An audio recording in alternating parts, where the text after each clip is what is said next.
আসসালামু আলাইকুম এভরিওয়ান। এই ভিডিওটিতে ক্লিক করার জন্য জানাচ্ছি অসংখ্য ধন্যবাদ। আজকে পাঞ্জাব নিয়ে এবং তাদের জীবন বৈচিত্র্য নিয়ে আজকের ভিডিওতে তুলে ধরার চেষ্টা করব। পাঞ্জাব উত্তর-পশ্চিম ভারত এবং উত্তর-পূর্ব পাকিস্তানের ৫টি নদীর ভূমি, তাই পাঞ্জাব মানে ৫ জল। পাঞ্জাবের মাটি অনেক উর্বর এবং চাষাবাদের জন্য উপযুক্ত, তাই পাঞ্জাব প্রাচীনতম চাষাবাদ এবং সংস্কৃতি, খাদ্য, পোশাক দ্বারা জনপ্রিয় হয়ে উঠেছে বিশ্বজুড়ে। পাঞ্জাবের সংখ্যাগরিষ্ঠ ধর্ম হলো শিখ ধর্ম।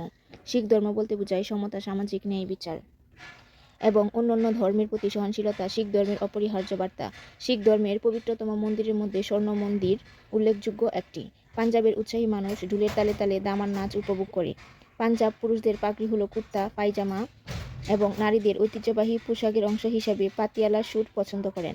বৈশাখের উৎসবে পাঞ্জাবের মহিলারা সালোয়ার কামিজ এবং লেহেঙ্গা কুর্তা পরেন। পাঞ্জাবরা ও বাংলাদেশিদের মতো শিল্প এবং কারুকার্যে পারদর্শী।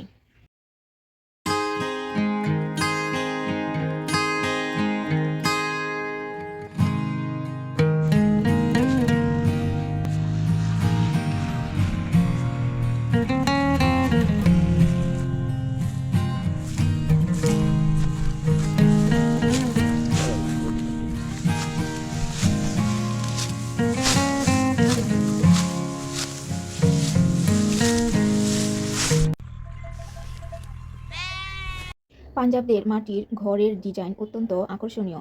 সাধারণত মাটির কাঁচা ইট দিয়ে অধিকাংশ ঘর তৈরি করে থাকেন। অনেক পাঞ্জাবিরা হিন্দি এবং উর্দুতে কথা বলে। পাঞ্জাবদের খোলামেলা পরিবেশ শান্তির পরশ ভুলায়। এমন পরিবেশ এবং পাঞ্জাবদের বন্ধুসুলভ আচরণ সত্যিই প্রশংসনীয়।